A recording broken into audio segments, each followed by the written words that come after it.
사람을 판단하는 데는 단 3초면 충분하다고들 합니다. 차를 보고, 옷을 보고, 신발을 봅니다. 그리고 그 판단이 틀렸을 때 돌아오는 것은 의견이 아니라 대가입니다. 그날 그는 20년 동안 함께해온 차를 몰고 상견례 자리에 도착했습니다. 겉보기엔 낡았고 눈에 띄지도 않았으며 굳이 기억할 필요조차 없어 보이는 차였습니다. 하지만 그 차는 이 자리에 오기 전까지의 모든 시간을 알고 있었습니다. 처음 현장에 나가던 날도, 밤새 계약서를 품에 안고 돌아오던 날도 그 차는 늘 그 곁에 있었습니다. 그에게 그 차는 가난의 흔적이 아니라 이 자리까지 함께 올라온 유일한 증인이었습니다. 그러나 그 사실을 아는 사람은 그 자리에 아무도 없었습니다. 사람들은 차를 보았고 그 차만 보고 그 사람을 판단했습니다. 그리고 불과 몇 분 뒤 상견례 테이블 위로 하얀 봉투 하나가 조용히 밀려왔습니다. 아버님 인생에서는 큰돈이실 수도 있잖아요. 그 말이 끝났을 때 그는 아무 말도 하지 않았습니다. 자신이 누구인지 설명하지도 않았고 억울해하지도 않았으며 고개를 들지도 않았습니다. 그저 생각했습니다. 이 사람들이 지금 무엇을 보고 있는지, 그리고 무엇을 끝내보지 못하고 있는지를. 이 이야기는 20년을 함께한 한 대의 차와 그 차보다 훨씬 오래된 한 남자의 침묵에 관한 이야기입니다. 지금부터 그날의 이야기를 차분히 들려드리겠습니다. 이런 이야기들이 계속 이어지길 바라신다면 구독 버튼을 눌러주셔도 좋겠습니다. 조용하지만 오래 남는 이야기를 계속 전해드리겠습니다. 상견례를 하루 앞둔 아침이었습니다. 아버지는 늘 그렇듯 새벽 5시에 눈을 뜨셨습니다.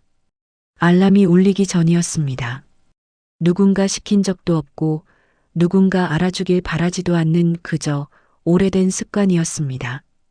창문을 여니 차가운 공기가 집 안으로 들어왔습니다. 겨울 아침 특유의 날카로운 공기였습니다. 아버지는 잠시 그 자리에 서 계셨습니다. 생각을 정리하는 것도 아니었고 무언가를 떠올리는 것도 아니었습니다. 그저 오늘이라는 하루가 조용히 시작되고 있다는 사실을 느끼고 계셨을 뿐입니다. 그날도 낡은 운동화를 신으셨습니다. 밑창이 조금 닳아 있었고 색도 발해 있었지만 버릴 이유는 없었습니다. 아버지는 물건을 쉽게 버리는 분이 아니었습니다. 쓸 수 있는데 버리는 걸 이해하지 못하셨고 함께한 시간이 있는 물건은 더더욱 그러셨습니다. 현관을 나서며 차 키를 집으셨습니다. 20년 전 처음 그 차를 샀을 때를 아버지는 아직도 기억하고 계셨습니다. 그 차로 처음 현장에 나가셨고 그 차로 비 오는 날, 눈 오는 날 수없이 오르내리셨습니다. 회사 이름이 알려지기 전에도 사람들이 고개를 숙이기 전에도 그 차는 늘 그 자리에 있었습니다. 아버지의 옆자리에. 시동을 걸자 엔진 소리가 조금 거칠게 났습니다. 요즘 차들처럼 조용하지는 않았지만 아버지는 그 소리가 싫지 않으셨습니다. 아직 잘 돌아가는군. 혼잣말처럼 작게 중얼거리셨습니다. 아파트 단지를 빠져나오며 청소하시는 분과 눈이 마주쳤습니다. 아버지는 고개를 숙여 인사하셨습니다. 상대도 웃으며 인사를 건넸습니다. 그 인사가 아버지에게는 충분했습니다. 누군가에게 알려질 필요도 대접받을 이유도 없는 그런 아침이었습니다. 집에 돌아오니 부엌에서 소리가 났습니다. 딸이 커피를 내리고 있었습니다. 아빠, 산책 다녀오셨어요? 응. 오늘은 공기가 차갑더라. 딸은 커피 잔을 내려놓고 아버지를 잠시 바라봤습니다. 말을 해야 하는데 어디서부터 꺼내야 할지 모르는 얼굴이었습니다. 아버지는 그걸 이미 알고 계셨습니다. 그래서 먼저 묻지 않으셨습니다. 조급해 보이면 딸이 더 힘들어질 걸 아셨기 때문입니다. 잠시 침묵이 흘렀습니다. 그 침묵 속에서 딸이 입을 열었습니다. 아빠 내일 상견례요. 그래. 아빠가 같이 가셔야 하는데 괜찮으시죠? 아버지는 잠시 딸을 바라보셨습니다. 괜찮지 않을 이유가 없었습니다. 아버지는 언제나 딸의 곁에 서는 사람이었으니까요. 괜찮다. 딸은 고개를 끄덕였지만 표정은 여전히 가볍지 않았습니다. 상대 쪽에서 아빠 일은 뭐 하셨냐고 물어봐서요. 아버지는 아무 말도 하지 않으셨습니다. 딸이 스스로 말할 시간을 기다리셨습니다. 그냥 은퇴하셨다고만 말했어요. 아버지는 고개를 끄덕였습니다. 사실이잖아. 딸은 조심스럽게 다시 말을 이었습니다. 회사 얘기는 안 했어요. 아버지는 잠시 딸의 눈을 바라보셨습니다. 그 눈에는 부끄러움도 있었고 미안함도 있었고 두려움도 있었습니다.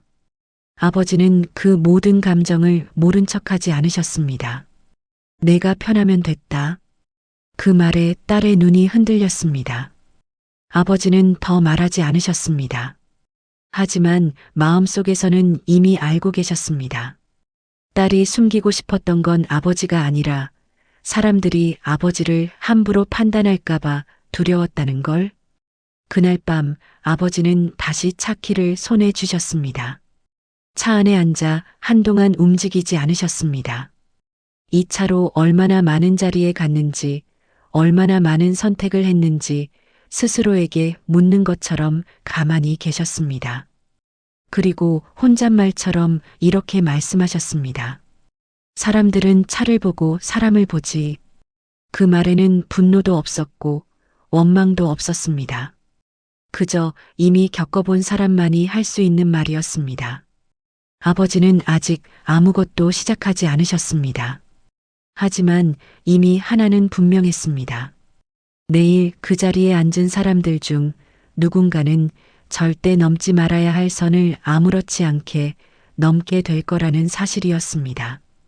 그리고 그 선은 되돌릴 수 없는 결과로 이어질 것이었습니다.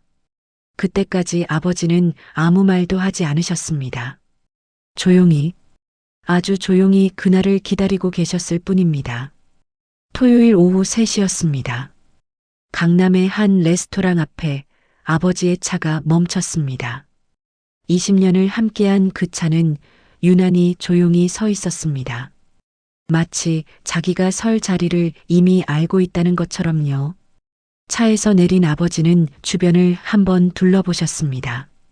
발렛 차량들 사이에 반짝이는 수입차들, 윤이 난 차체와 막 출고된 듯한 냄새. 아버지의 차는 그 사이에서 유독 오래된 것처럼 보였습니다.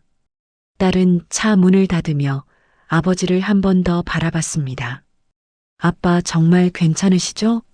아버지는 웃지 않았습니다. 대신 고개를 끄덕이셨습니다. 가자. 레스토랑 입구에는 이미 사람들이 서 있었습니다. 딸의 예비 시어머니, 예비 시아버지, 그리고 남자친구. 예비 시어머니는 딸을 보자마자 밝게 웃으며 다가왔습니다. 어머, 유나 씨, 어서 와요. 그 순간이었습니다. 그 미소가 딸의 뒤에 서 있던 아버지를 보는 순간 아주 잠깐, 정말 잠깐 멈췄습니다. 그 짧은 순간을 아버지는 놓치지 않으셨습니다. 사람은 자기 생각을 숨긴다고 숨겨지는 게 아니라는 걸 아버지는 너무 잘 알고 계셨습니다. 예비 시어머니의 시선이 아버지를 훑었습니다. 머리, 옷차림, 신발, 그리고 차가 서 있는 방향. 그 모든 것을 본 뒤 그녀는 다시 웃었습니다. 하지만 조금 전과는 다른 웃음이었습니다. 아버님이시죠? 어서 오세요. 악수를 하며 그녀는 아버지의 손을 느꼈습니다. 거칠고 굳은 살이 박인 손. 그녀는 본능적으로 손을 빨리 놓았습니다. 춥죠? 오늘 날씨가 참 말끝을 흐리며 다시 딸 쪽으로 몸을 돌렸습니다. 레스토랑 안으로 자리를 옮겼습니다. 프라이빗 룸이었습니다. 테이블 중앙에는 꽃이 놓여 있었고 자리는 이미 정해져 있었습니다. 예비 시어머니와 시아버지가 가운데 상석, 남자친구와 딸이 그 옆, 그리고 아버지의 자리, 테이블 끝이었습니다. 조금 떨어진 자리, 조명이 덜 닿는 쪽, 아버님은 여기 앉으시면 될 것 같아요. 아버지는 아무 말 없이 그 자리에 앉으셨습니다. 딸은 그 순간 입술을 꽉 깨물었습니다. 하지만 아무 말도 하지 못했습니다. 이 자리는 말 한마디가 모든 걸 망칠 수 있는 자리라는 걸 알고 있었기 때문입니다. 메뉴를 고르는 동안 예비 시어머니는 끊임없이 말을 이어갔습니다. 여기 코스가 꽤 비싸요. 그래도 오늘은 특별한 날이니까. 우리는 이런 데 자주 와요. 맛집 찾아다니는 걸 좋아해서. 요즘 물가가 너무 올라서 외식도 부담인데 그래도 좋은 데는 값어치를 하더라고요. 그 말들은 모두 같은 뜻이었습니다. 우리는 여유 있다. 아버지는 물컵을 들고 조용히 한 모금 마셨습니다. 주문이 끝나고 음식이 나오기 전 예비 시아버지가 아버지를 보며 물었습니다. 아버님은 무슨 일 하셨다고 하셨죠? 건설 쪽이었습니다. 아, 건설. 예비 시어머니가 바로 받았습니다. 현장 쪽이셨나 보네요. 힘드셨겠어요. 아버지는 고개를 끄덕였습니다. 할 일을 했을 뿐입니다. 그래도 그런 일은 몸이 고되잖아요. 그 말에는 존중도 관심도 없었습니다. 그저 위아래를 나누는 습관 같은 질문이었습니다. 요즘은 편히 쉬시고요? 그렇습니다. 연금은 좀 나오세요? 아버지는 잠시 말을 멈췄다가 짧게 대답하셨습니다. 생활하는데 문제는 없습니다. 그 말이 끝나자 테이블 위 공기가 조금 달라졌습니다. 예비 시어머니와 시아버지는 눈빛을 교환했습니다. 아무 말도 하지 않았지만 둘은 같은 생각을 하고 있었습니다. 역시 그렇구나. 음식이 나왔습니다. 고급 요리였습니다. 장식도 화려했고 접시도 번쩍였습니다. 예비 시어머니는 아버지를 보며 말했습니다. 아버님 입맛에는 좀 안 맞으실 수도 있어요. 괜찮습니다. 이런 음식은 익숙하지 않으신 분들은 불편해 하시더라고요. 아버지는 대답하지 않으셨습니다. 딸은 고개를 숙인 채 숟가락만 만지작거렸습니다. 그리고 식사가 끝나갈 무렵 예비 시어머니는 가방을 열었습니다. 흰 봉투 하나를 꺼내 테이블 위에 올려놓았습니다. 그리고 아버지 쪽으로 천천히 밀었습니다. 아버님. 아버지는 봉투를 내려다보셨습니다. 이거 받아주세요. 딸의 손이 미세하게 떨렸습니다. 이게 뭡니까? 그냥 마음이에요. 예비 시어머니는 미소를 지었습니다. 요즘 경기도 안 좋고 혹시 필요하실까 봐요. 딸이 급하게 말했습니다. 어머니, 그러실 필요 없어요. 아니에요. 괜찮아요. 그리고 그 말이 나왔습니다. 아주 자연스럽게, 너무도 아무렇지 않게. 아버님 인생에서는 큰 돈이실 수도 있잖아요. 그 순간 아버지는 봉투를 보지 않았습니다. 대신 사람들을 바라보셨습니다. 한 사람씩 차례로. 그리고 조용히 봉투를 밀어 돌려놓았습니다. 받을 수 없습니다. 예비 시어머니의 미소가 순간 굳었습니다. 에이, 왜요? 정말 괜찮은데. 필요 없습니다. 그래도 됐습니다. 그 짧은 말 안에는 더 이상 이 자리를 이어갈 이유가 없다는 뜻이 담겨 있었습니다. 식사는 그 뒤로 맛을 잃었습니다. 주차장으로 나오는 길 예비 시어머니는 아버지의 차를 다시 한번 봤습니다. 그리고 남편에게 아주 작게 말했습니다. 저 차. 아버지는 그 말을 듣지 못한 척 차 문을 여셨습니다. 딸은 차에 타자마자 울음을 터뜨렸습니다. 아빠 정말 죄송해요. 아버지는 아무 말도 하지 않으셨습니다. 시동을 걸고 차를 출발시켰습니다. 한참을 가다가 아버지가 조용히 말씀하셨습니다. 유나야. 네. 이 사람은 자기 수준만큼 남을 대하는 거야. 딸은 아무 말도 하지 못했습니다. 아버지는 앞을 보며 차분하게 덧붙이셨습니다. 그리고 그 대가는 언젠가 반드시 돌아오지. 그날 밤, 아버지는 차 키를 내려놓고 전화기를 손에 쥐셨습니다. 아직 아무것도 하지 않으셨습니다. 하지만 이미 선은 넘어졌습니다. 되돌릴 수 없는 선을. 상견례가 있은 지 일주일이 지났습니다. 아무 일도 없었던 것처럼 시간은 흘렀지만 딸의 얼굴은 하루가 다르게 말라갔습니다. 전화가 오지 않았기 때문입니다. 사과도 설명도 안부도 없었습니다. 딸은 먼저 묻고 싶지 않았습니다. 괜히 매달리는 사람처럼 보이고 싶지 않았기 때문입니다. 그때 남자친구에게서 전화가 왔습니다. 유나야, 이번 주말에 우리 집에서 다시 한번 만나자고 하셔. 딸은 잠시 말을 잇지 못했습니다. 지난번엔 좀 분위기가 안 좋았잖아. 이번엔 편하게 얘기하자고 하셔. 편하게라는 말이 딸의 마음을 더 무겁게 만들었습니다. 아버지도 같이 오실 수 있겠어? 딸은 아버지를 떠올렸습니다. 그날의 침묵, 그날의 눈빛. 알겠어. 전화를 끊고 딸은 거실로 나갔습니다. 아버지는 신문을 보고 계셨습니다. 아빠, 응. 이번 주말에 한 번 더 보자고 해요. 아버지는 신문을 접으셨습니다. 내가 가고 싶어? 딸은 잠시 망설이다 고개를 끄덕였습니다. 이번이 마지막일 것 같아요. 아버지는 딸을 잠시 바라보다가 짧게 말씀하셨습니다. 그래. 그럼 가자. 그 말에는 망설임이 없었습니다. 토요일 오후, 강남의 대형 아파트, 경비실을 지나 엘리베이터에 올랐습니다. 층수가 올라갈수록 딸의 심장이 점점 빨리 뛰었습니다. 문이 열리고 현관 앞에 섰습니다. 초인종을 누르자 문이 열렸습니다. 예비 시어머니였습니다. 어서 와요. 하지만 그 미소는 지난번보다 더 얇았습니다. 신발은 그녀는 현관 한쪽을 가리켰습니다. 아버님은 저쪽에 벗어주세요. 구석이었습니다. 신발장이 아닌 현관 끝. 아버지는 아무 말 없이 그곳에 신발을 벗으셨습니다. 딸의 손이 다시 떨리기 시작했습니다.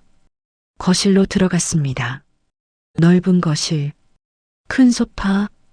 예비 시아버지와 예비 시어머니는 큰 소파에 앉아 있었고 아버지에게는 작은 보조 소파가 남아 있었습니다. 아버님은 여기 앉으시면 될 것 같아요. 아버지는 말없이 그 자리에 앉으셨습니다. 잠시 후 차가 나왔습니다. 모두에게는 커피가 놓였습니다. 아버지 앞에는 옥수수차가 놓였습니다. 아버님은 커피 안 드실 것 같아서요. 그 말은 배려처럼 들렸지만 그 안에는 확신이 들어 있었습니다. 당신은 그런 사람이다. 대화는 곧 본론으로 들어갔습니다. 예비 시아버지가 먼저 입을 열었습니다. 솔직히 말씀드릴게요. 공기가 순식간에 굳었습니다. 지난번에 저희가 많이 고민했습니다. 예비 시어머니가 바로 말을 이었습니다. 유나 씨는 참 좋은 분이에요. 딸은 그 말이 칭찬이 아니라는 걸 이미 알고 있었습니다. 근데 결혼은 현실이잖아요. 경제적인 부분도 그렇고. 아버지는 말없이 옥수수차를 한 모금 드셨습니다. 유나 씨 혼자 다 감당하기에는 너무 버거울 것 같아요. 딸이 입을 열었습니다. 제가 감당하겠습니다. 예비 시어머니는 고개를 저었습니다. 그게 말이 되나요? 그리고 아버지를 바라보며 말했습니다. 아버님도 연세가 있으시잖아요. 그 말은 명확했습니다. 짐이 될 수 있다. 아버지는 아무 대답도 하지 않으셨습니다. 예비 시어머니는 마침내 결정적인 말을 꺼냈습니다. 그래서요. 잠시 숨을 고르고 이렇게 말했습니다. 이 결혼은 없는 걸로 하는 게 서로를 위해 좋을 것 같아요. 딸의 귀가 멍해졌습니다. 어머니, 미안해요. 유나 씨, 근데 우리도 부모잖아요. 아버지는 그제야 자리에서 천천히 일어나셨습니다. 유나야. 딸은 아버지를 바라봤습니다. 가자. 아버지의 목소리는 여전히 차분했습니다. 현관으로 나가는 동안 아무도 붙잡지 않았습니다. 문을 나서기 전 아버지는 한번 뒤돌아봤습니다. 그리고 조용히 말씀하셨습니다. 덕분에 확실히 알았습니다. 무엇을 알았다는 말인지 아무도 묻지 못했습니다. 엘리베이터 문이 닫히고 딸은 그제야 울음을 터뜨렸습니다. 아빠, 제가 잘못했어요. 아버지는 딸의 어깨에 손을 올리셨습니다. 아니다. 사람은 말로가 아니라 행동으로 드러나는 거야. 딸은 그 말의 뜻을 아직은 몰랐습니다. 하지만 곧 알게 될 것이었습니다. 그날 밤, 아버지는 조용히 전화를 걸었습니다. 자료 하나 부탁하네. 상대는 아무것도 묻지 않았습니다. 그저 짧게 대답했습니다. 알겠습니다. 아버지는 전화를 끊고 창밖을 바라보셨습니다. 이제 정말로 시작이었습니다. 파혼이 결정된 다음 날이었습니다. 딸은 평소처럼 출근 준비를 했습니다. 눈은 부어 있었지만 화장은 지우지 않았습니다. 회사에서는 아무 일도 없었던 사람처럼 보이고 싶었기 때문입니다. 엘리베이터 안, 익숙한 얼굴들이 있었지만 아무도 말을 걸지 않았습니다. 눈이 마주치면 시선이 먼저 피했습니다. 그때부터 딸은 느꼈습니다. 이미 무언가가 시작됐다는 것을요. 사무실에 들어서자 분위기가 달랐습니다. 속삭이는 소리, 키보드 소리보다 사람 목소리가 더 크게 들렸습니다. 딸이 자리에 앉아 책상 위에 종이 하나가 놓여 있었습니다. 익명으로 출력된 글이었습니다. 광고회사 다니는 재벌 딸. 딸의 손이 멈췄습니다. 핸드폰을 켜자 이미 커뮤니티에 글이 퍼지고 있었습니다. 태림건설 회장 딸이 중소회사 다닌다네요. 재벌 체험 중인가요? 우리는 진짜 힘들게 일하는데 기분 나쁘네요. 딸은 아무 말도 하지 못했습니다. 점심시간, 화장실 안에서 동료들의 목소리가 들렸습니다. 진짜래? 응. 검색해보면 다 나와. 그럼 그동안 우리랑 같은 입장이 아니었던 거네. 딸은 칸 안에서 숨을 죽였습니다. 그날 오후, 팀장에게 호출을 받았습니다. 유나 씨. 네. 요즘 회사에 말이 좀 많아요. 딸은 고개를 끄덕였습니다. 아버님이 태림건설 쪽이시라면서요. 네. 팀장은 잠시 말을 고르다가 이렇게 말했습니다. 이해관계 충돌이라는 얘기가 나오고 있어요. 저는 회사 일에 개입한 적 없습니다. 알아요. 근데 다른 사람들은 그렇게 안 보거든요. 팀장은 결국 결론을 내렸습니다. 당분간 쉬는 게 어떨까요? 그 말은 권유였지만 사실상 통보였습니다. 집에 돌아온 딸은 현관에 주저앉았습니다. 그제야 눈물이 쏟아졌습니다. 아빠. 아버지는 아무 말 없이 딸 곁에 앉으셨습니다. 딸은 울면서 말했습니다. 제가 뭘 잘못한 거예요? 아버지는 바로 대답하지 않으셨습니다. 그 대신 딸의 등을 조용히 두드리셨습니다. 아무것도 잘못한 게 없다. 하지만 세상은 그렇게 말해주지 않았습니다.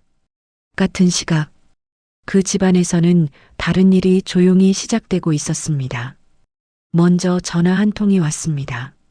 이번 달 발주권은 조정이 필요할 것 같습니다. 이유는 없었습니다. 다음 날, 또 다른 거래처에서 같은 말이 왔습니다. 본사 지침입니다. 그리고 그 다음 날, 은행에서 연락이 왔습니다. 대출 연장건은 보리로 결정됐습니다. 예비 시아버지는 그제야 이상함을 느꼈습니다. 이상하지 않아? 예비 시어머니는 말을 잇지 못했습니다. 며칠 사이 세 곳의 거래처가 동시에 움직인다는 건 우연이 아니었기 때문입니다. 하지만 확신할 수는 없었습니다. 누군가를 의심할 근거도 없었고 따질 대상도 없었습니다. 그저 숫자가 줄어들 뿐이었습니다. 매출, 신용도, 평판, 모든 것이 말없이 내려가고 있었습니다. 그날 밤, 딸은 아버지에게 물었습니다. 아빠가 하신 거예요? 아버지는 딸을 바라보다가 짧게 대답하셨습니다. 아직은. 그 말은 부정도 아니고 긍정도 아니었습니다. 다만 확실한 건 하나였습니다. 이 모든 일은 우연이 아니라는 것, 그리고 이미 되돌릴 수 없는 단계로 들어섰다는 것. 딸은 아버지의 손을 꼭 잡았습니다. 저 괜찮아요. 아버지는 딸의 손을 놓지 않으셨습니다. 조금만 버텨라. 그 말은 위로이자 예고였습니다. 밖에서는 아무 일도 없는 것처럼 밤이 깊어가고 있었습니다. 하지만 누군가는 이미 무너지고 있었습니다. 소리 없이, 핑계 없이, 도망칠 틈도 없이. 며칠 뒤 딸의 휴대전화가 울렸습니다. 모르는 번호였습니다. 잠시 망설이다 전화를 받았습니다. 유나 씨 저입니다. 예비 시어머니의 목소리였습니다. 딸은 아무 말도 하지 않았습니다. 잠깐만 만날 수 있을까요? 목소리는 이전과 달랐습니다. 확신도 여유도 없었습니다. 딸은 짧게 대답했습니다. 알겠습니다. 카페에서 만났을 때 예비 시어머니는 눈에 띄게 달라져 있었습니다. 옷은 같았지만 사람이 달랐습니다. 말을 꺼내기 전부터 손이 떨리고 있었습니다.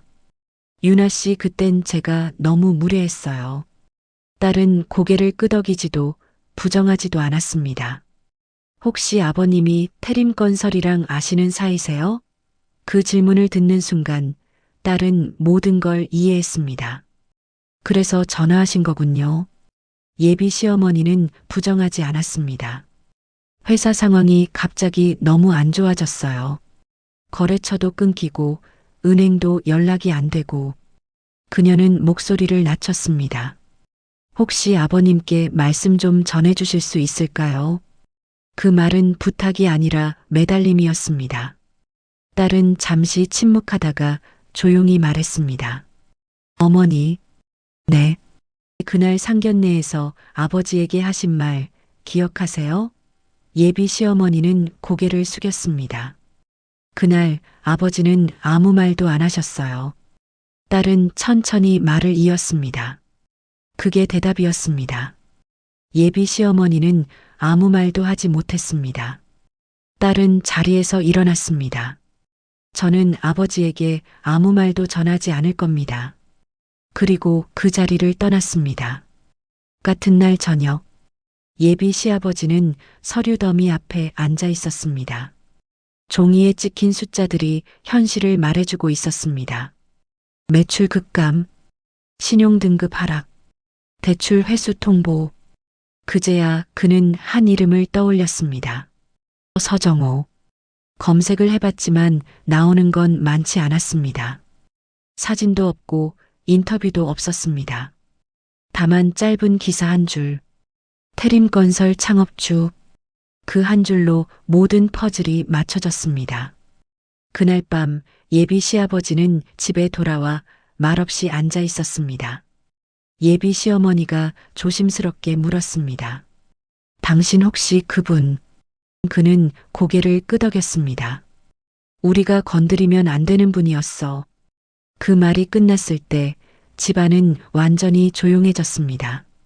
며칠 후 딸은 회사에 사표를 냈습니다. 팀장은 말렸지만 딸의 표정은 이미 정해져 있었습니다. 도망치는 게 아닙니다. 딸은 차분하게 말했습니다. 제 인생을 제가 선택하겠다는 겁니다. 회사 문을 나서며 딸은 뒤돌아보지 않았습니다. 그날 밤 딸은 아버지에게 말했습니다. 아빠, 응, 이제 제가 선택할게요. 아버지는 딸을 바라보다가 천천히 고개를 끄덕이셨습니다. 그래. 그 말 한마디에 딸은 처음으로 숨이 편해졌습니다. 그날 이후 상대 집안의 상황은 더 빨라졌습니다. 세무조사 통보, 추가 담보 요구, 집 담보 경고, 그리고 마침내 경매 통지서. 예비 시어머니는 그 종이를 들고 한참을 울었습니다. 하지만 돌릴 수 있는 것은 아무것도 없었습니다. 그 시각 아버지는 차 키를 내려놓으며 짧게 말했습니다. 이제 마무리다. 그 말은 복수의 끝이 아니라 한 사이클의 종료였습니다. 비 오는 오후였습니다. 현관 초인종이 조심스럽게 울렸습니다. 아버지는 누가 왔는지 이미 알고 계신 듯 했습니다. 문을 여니 그들이 서 있었습니다. 예비 시아버지와 예비 시어머니. 비를 맞아 옷자락이 젖어 있었고 얼굴에는 예전의 기색이 전혀 남아있지 않았습니다. 잠깐만 얘기할 수 있을까요? 아버지는 잠시 그들을 바라보다가 문을 완전히 열었습니다. 들어오십시오. 거실에 앉자 한동안 아무 말도 없었습니다. 친묵이 먼저 말을 걸었습니다. 예비 시아버지가 입을 열었습니다. 회장님. 그 호칭이 입에서 떨어지는 순간 그는 이미 무너져 있었습니다. 아버지는 차를 한 잔 따르며 담담하게 물었습니다. 무슨 일로 오셨습니까? 예비 시어머니가 참다 못해 말했습니다. 저희가 정말 큰 실수를 했습니다. 아버지는 고개를 끄덕이지도 부정하지도 않았습니다. 그래서요. 그 한마디에 두 사람은 고개를 숙였습니다. 회사도 잃고 집도 정리하게 됐습니다. 이제는 정말 아무것도 없습니다. 예비 시아버지는 손을 떨며 말했습니다. 그날 상견례에서 저희가 사람을 너무 함부로 봤습니다. 아버지는 그제야 차를 내려놓았습니다. 그날 두 사람의 시선이 아버지에게 모였습니다. 저는 여러분을 처음 봤습니다. 차를 보고 옷을 보고 말투를 들었습니다. 그리고 여러분은 저를 그렇게 봤지요. 예비 시어머니가 울먹였습니다. 죄송합니다. 아버지는 조용히 말을 이었습니다. 제가 회장이라서 이 자리에 앉아 있는 게 아닙니다. 저는 그날도 지금도 한 아이의 아버지입니다. 그 말에 공기가 완전히 달라졌습니다. 제 딸이 당신들 앞에서 고개를 숙이게 만들었습니다. 그 이유가 돈이었고 차였고 집이었지요. 아버지는 천천히 두 사람을 바라봤습니다. 그래서 세상이 어떻게 돌아가는지 보여드린 겁니다. 예비 시아버지가 급히 말했습니다. 저희는 다시 그런 사람으로 살지 않겠습니다. 아버지는 고개를 저었습니다. 그건 저에게 약속할 일이 아닙니다. 당신들 인생에 약속하십시오. 잠시 후 아버지는 자리에서 일어났습니다. 이제 돌아가셔도 됩니다. 예비 시어머니가 급히 물었습니다. 그럼 이 일은? 아버지는 문을 열며 짧게 말했습니다. 이미 끝났습니다. 두 사람은 아무 말도 하지 못한 채 현관을 나섰습니다. 문이 닫혔을 때 집안은 다시 고요해졌습니다. 그날 밤 딸은 아버지에게 물었습니다. 아빠, 응? 후회 안 해요? 아버지는 잠시 생각하다 이렇게 대답하셨습니다. 나는 누구를 망가뜨린 적이 없다. 다만 그 사람들이 자기 모습과 마주하게 했을 뿐이다. 딸은 그 말에 고개를 끄덕였습니다. 그제야 이 이야기가 복수가 아니라는 걸 완전히 이해했습니다. 며칠 뒤였습니다. 업계 기사 하나가 조용히 올라왔습니다. 크지도 않았고 자극적인 제목도 아니었습니다. 그저 건설업계 사람들만 알아보는 기사였습니다.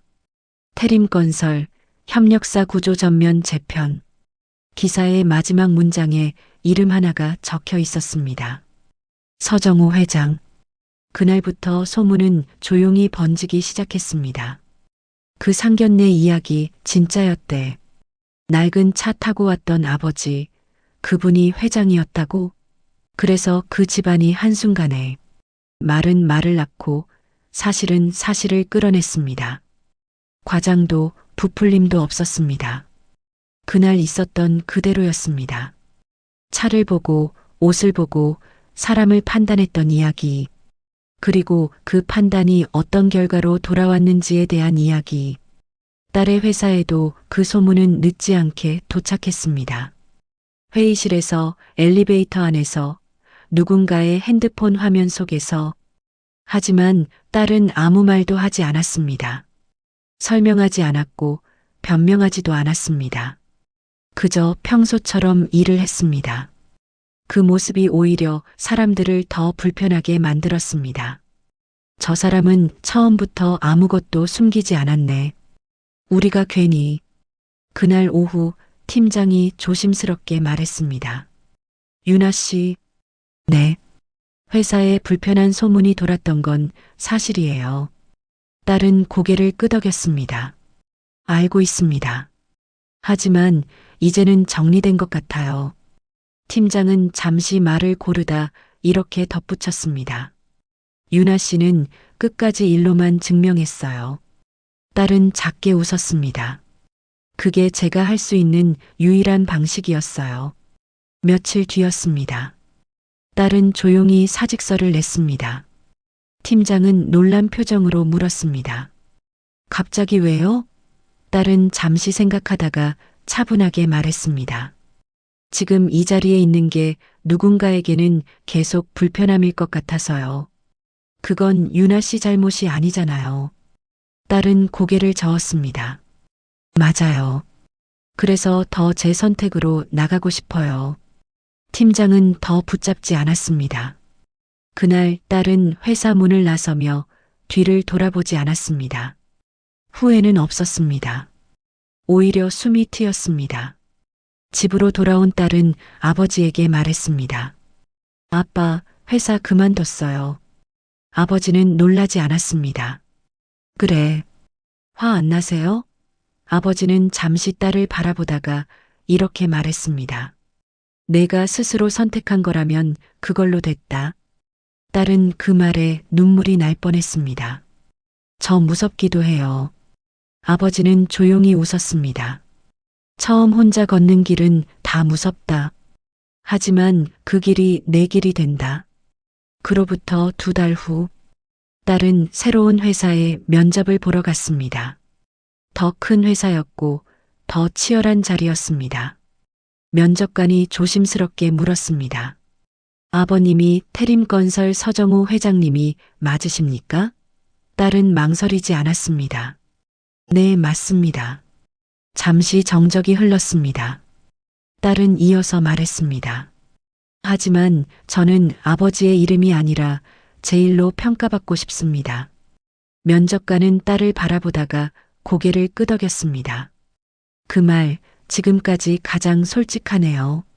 며칠 뒤 합격 통보가 왔습니다. 같은 시간 예비시댁이었던 그 집은 작은 빌라로 옮겨갔습니다. 강남의 집은 더 이상 그들의 집이 아니었습니다. 2 사람은 작은 분식집을 열었습니다. 김밥, 라면, 떡볶이. 화려하지 않았지만 매일 문을 열어야 하는 현실이 있었습니다. 처음에는 손이 떨렸고 자존심도 상했습니다. 하지만 하루, 이틀, 시간이 지나자 알게 됐습니다. 사람은 바닥에서도 살 수 있다는 걸. 어느 날 오후, 가게 문이 열리고 손님 한 사람이 들어왔습니다. 김밥 하나 주세요. 명숙은 고개를 들다가 손이 멈췄습니다. 그 사람이 서 있었습니다. 서정호. 아버지는 아무렇지 않게 김밥을 기다렸습니다. 명숙은 아무 말 없이 김밥을 쌌습니다. 김밥을 내밀며 작게 말했습니다. 여기 있습니다. 아버지는 돈을 내려놓으며 말했습니다. 고맙습니다. 그리고 잠시 망설이다 이 한마디를 덧붙였습니다. 정성은 맛을 속이지 않네요. 그 말 한마디에 명숙은 고개를 들지 못했습니다. 아버지는 아무 말 없이 가게를 나섰습니다. 그날 밤 딸이 물었습니다. 아빠, 왜 거기 가셨어요? 아버지는 잠시 생각하다 이렇게 말했습니다. 사람은 다시 살아야 하거든. 그 기회를 내가 막을 이유는 없지. 딸은 아버지를 바라봤습니다. 아빠는 정말, 아버지는 말을 끊었습니다. 나는 아무것도 한 게 없다. 각자 자기 인생을 산 것뿐이다. 어느 새벽, 아버지는 여전히 같은 시간에 일어났습니다. 같은 운동화, 같은 오래된 차, 20년을 함께한 차. 이 차는 성공의 상징이 아니었습니다. 도망치지 않고 버텨온 시간의 증거였습니다. 이 자리에 오기 전 모든 새벽을 함께 견딘 차였습니다. 아버지는 그 차로 천천히 출발했습니다. 아무도 그를 알아보지 않았습니다. 그게 그가 원한 삶이었습니다. 사람은 말로 드러나지 않습니다. 행동으로 드러납니다. 그리고 그 행동은 언젠가 반드시 돌아옵니다. 조용하게, 확실하게. 다음 이야기는 이 채널에서 계속됩니다. 구독과 좋아요는 다음 사연을 더 빨리 만나는 가장 쉬운 방법입니다. 다음 오디오 사연에서 다시 뵙겠습니다.